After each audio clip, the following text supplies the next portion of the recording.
Amis fermiers, amis fermières, bonjour, bienvenue à la ferme, bienvenue sur Cocotte TV. Aujourd'hui je vous présente le Draco, le voici, le voilà. Il n'était pas forcément prévu pour notre marché. Je ne sais même pas s'il intégrera notre marché, mais nous en avons un exemplaire.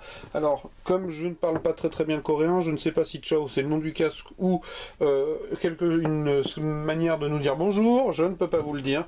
C'est énigmatique pour moi. Donc comme vous le voyez, un casque très discret, particulièrement léger en termes de look, j'entends bien, je ne dis pas sur le poids il n'y a rien à redire, avec une coque que l'on connaît puisque nous avons exactement la même coque qu'un Wavemaster, ni plus ni moins, avec les mêmes axes, les mêmes arceaux.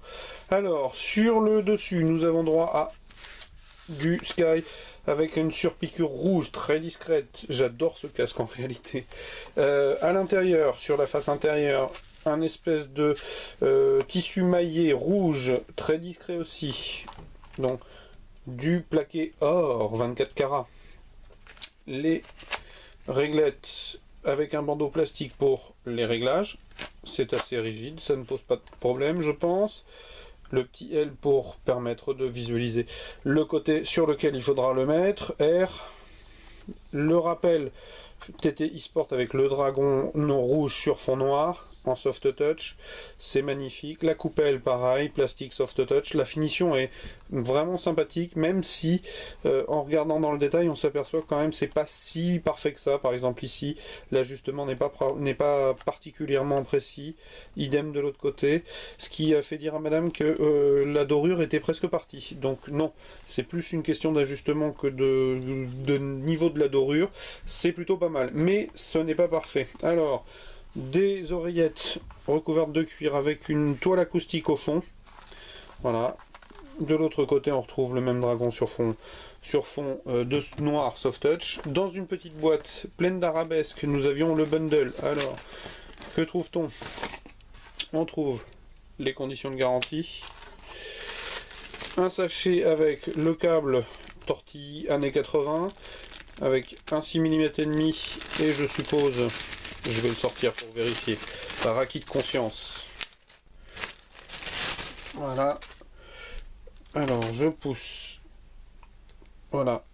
Un adaptateur donc qui se visse en 6 mm et demi avec un 3,5 mm, tout le tout plaqué or. Le côté 3 mm et demi qui ira se loger dans le casque avec, je devine, les petits curseurs. On le clipse, on tourne et c'est fixé. Un autre câble rouge à la bite, donc 3,5 mm vers 3,5 mm, plaqué or, l'adaptateur avion, et une sacoche de transport, imitation Nubuck. Bref, un casque très bling bling, c'est le moins qu'on puisse dire, c'est indubitable. Alors, en termes techniques, je ne vais pas vous en apprendre beaucoup, puisque la boîte est très laconique.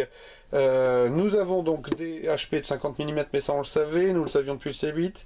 La fréquence couverte court de 10 à 22 000 Hz, que la sensibilité est de 98 dB, que le câble mesure 1,5 mm, pardon, et que 1,5 m, excusez-moi, et que tous les connecteurs sont en 3,5 mm.